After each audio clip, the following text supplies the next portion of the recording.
This is THV 11 News at 6. We start tonight with an update to a shooting we first told you about last night in Hot Springs. The man shot, 44-year-old Roderick Harris, has since died, with the suspect, 35-year-old Monique Wimberly, now behind bars, facing charges of first-degree murder and terroristic act. Police in Conway also have someone in custody tonight. This after multiple people reported their cars were broken into in the neighborhood near the Theodore Jones Elementary. Detectives are now working to return stolen items to victims and are asking neighbors to check their security cameras to see if they can help gather more evidence. Meanwhile, back here in the capital city, a former Little Rock police officer is asking a judge to completely clear his employment file as part of an ongoing legal fight with the city's former police chief. Thank you for joining us tonight at 6. I'm Brooke Buckner. THV 11's Catherine Rowley is live tonight at a special city board meeting where the directors just decided whether to settle a lawsuit. Catherine, what can you tell us? Hey, Brooke, that's right. Just a little bit ago, the Little Rock City Board of Directors agreed to pay half of a $450,000 settlement against former officer David Maddox. He filed that lawsuit in 2021 after he was terminated by the department in 2020. The sightings that the city police department said was that he was involved in an investigation that involved his wife, where his wife was a victim. Policy of the committee says that you cannot be involved in a investigation where your family member is a victim. He was then terminated. He appealed later on and then was reinstated for a 30-day, but he had already started a new job at that point. This today, after the board of directors voted on that settlement after no discussion, ends a 5-year legal battle. We will break that down later tonight at 10, live in Little Rock. Catherine Rowley, THV 11 News.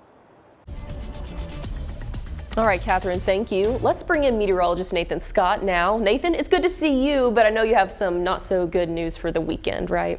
And unfortunately, Brooke, yeah, for all the sweethearts out there, things may turn sour going into Valentine's Day. We just want to give you a heads up because we do have the potential of heavy rainfall. So we've made it a THV 11 weather impact alert day for Valentine's Day.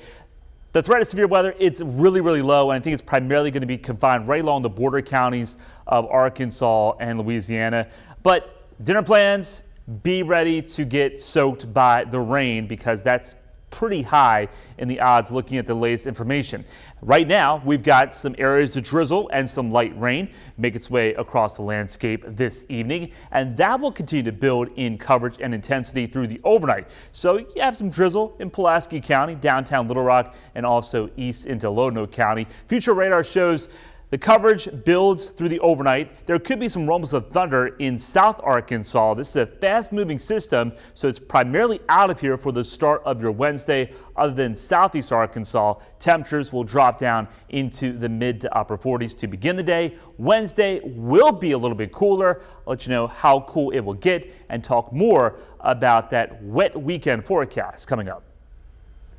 Nathan, thank you. U.S. senators are taking a hard look at who controls your local TV channels. The Senate Commerce Committee held a hearing today on broadcast media ownership rules that determine how many households a single company can reach. Right now, that cap sits at 39%, but lawmakers are debating whether it still makes sense in a world dominated by streaming and social media. Media executives, legal experts, and advocacy groups testified on how the limits are impacting the industry. Tegna, our owner here at THV 11, is involved in a proposed acquisition by Nexstar Media Group, owner of KARK, a deal that would need the cap to be loosened or lifted. The head of the agencies carrying out President Donald Trump's immigration enforcement also appeared before lawmakers today, testifying that protesters are obstructing operations and creating a deadly environment. Democrats on Capitol Hill are demanding significant ICE reforms before they agree to fund the Department of Homeland Security. Republicans have warned that a DHS funding lapse will hurt the country, but Senate Majority Leader John Thune is hopeful things don't get to that point. We do believe in making it easier, not harder, for law enforcement officials to do their job. So those are things that we are focused on in these conversations. But I think it's fair to say that there have been good faith efforts. It's a work in progress. But I would hope that the Democrats here in the Senate, if it takes more time, which I believe it will, would be amenable to allowing us to get a an extension of the continuing resolution to allow more time for those negotiations to continue. That funding is set to expire Saturday, meaning a deal would need to be reached before Friday to avoid the partial shutdown. One of the civic organizations pushing to revitalize Pine Bluff could soon be shut down after a veto from the mayor. THV11's Carter Thweet reports on the mayor's claims that the Pine Bluff Urban Renewal Agency isn't getting their job done. I feel it best that we support this agency and their collaborative partners. Pine Bluff City Councilman Bruce Lockett voted for a resolution to support the Pine Bluff Urban Renewal Agency earlier this year. The agency was created in 2017 to remove blight from the city and redevelop Pine Bluff. And this resolution said it should be allowed to keep going. The Urban Renewal Agency is in a better position to manage the projects in which they have. And right now, the city budget could not withstand taking on those projects at these times. But on Monday, Mayor Vivian Flowers vetoed the resolution and said she's in favor of dissolving the agency entirely. In her veto letter, the mayor said the agency has no future funding source and is unsustainable. Their primary role is to focus on blight removal and demolition and revitalization. How do you do that with no sustainable funding, no grants, and one employee? You don't. Mayor Flowers also said that Pine Bluff has as many condemned properties today as it did when the agency started. And although the agency helped finish Simmons Bank Park downtown and is working on a go-kart track, Flowers says it's not enough. The go-kart track project, which is years delayed, about $2 million over budget. Lockett disagrees and says he'll continue to support the Urban Renewal Agency. It's support that could lead to the mayor's veto being overridden. No organization is perfect, but at the same time, the city cannot do everything. In Pine Bluff, Carter Thweet, THV 11 News. Carter, thank you. It should be noted the Urban Renewal Agency is not the same thing as Go Forward Pine Bluff, a public-private economic development initiative. We reached out to the Urban Renewal Agency for comment, but did not hear back by news time. Mayor Flowers says she and the City Council have been working on a compromise resolution, but the City Council could also override her veto with a 2/3 vote. Early today, the city of North Little Rock presented the State of the City address, with city leaders sharing their focus for improvement. Mayor Terry Hartwick says they want to invest in the community and improve the quality of life. They also boast the projects underway that will fuel the upcoming Arena District. Tonight, state police are sending out a warning after seeing an increase in online crimes involving children. And new data shows reports of online exploitation involving Arkansas kids are climbing fast. Investigators handled 391 sextortion cases, while online enticement reports surged to more than 5,600, nearly a 500% jump. Police also tracked 11 suicide threats and 5 child sex trafficking cases tied to online exploitation. A lot of times the parents don't understand, what apps are out there. They don't use the same apps. The average parent in Arkansas uses Facebook, and their kids don't use Facebook. They use it's on the same parent company, Meta, and they use Instagram. So there's a lot of differences between the generations on what's being utilized. Sergeant Battle also says it's important for parents to have a conversation with their children about what they may be seeing on the internet and may need to happen at an earlier age than they may be used to. There is a landmark case against 2 tech titans that could have major implications for social media and pending lawsuits. Attorneys for the plaintiffs in this historic first trial arguing Meta and YouTube created platforms that are addictive and harmed their clients' mental health. Brian Abel reports on the stakes of the trial and how the tech companies are pushing back.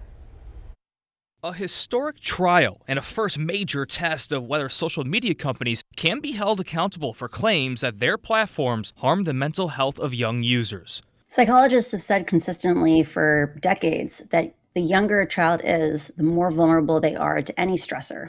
The case centers around now 20-year-old Kaylee, who accuses Meta and YouTube of intentionally developing addictive platforms that cause her anxiety, body dysmorphia, and suicidal thoughts after she started using the platforms in early childhood. Her lawyer saying app features such as endless scrolling and the like button create instant dopamine hits that can lead to addiction, describing the swipe motion as the equivalent of a handle of a slot machine, saying every time she swipes, it's not for money, but for mental stimulation.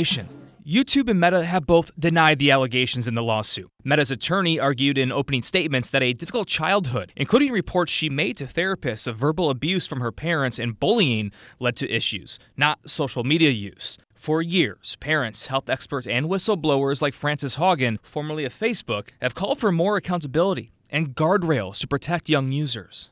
For years, these companies have refused to take responsibility for any kind of harm.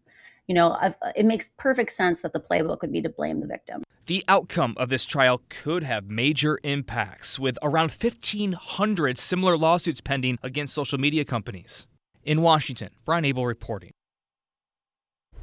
UA Little Rock is hoping to teach students how to use technology to their advantage with a new cyberspace operations research and education, or core center, inside the Engineering and Information Technology building. The space is designed to expand hands-on learning, support advanced cybersecurity research, and help prepare students for careers in a rapidly growing field. This is a purpose that we can all get behind, not only because it's important to students who need a career. This is important to our quality of life, dare I say, our existence. This is a national security matter. The school received a $1 million grant from the AG back in October of 2024 to launch the Core Center.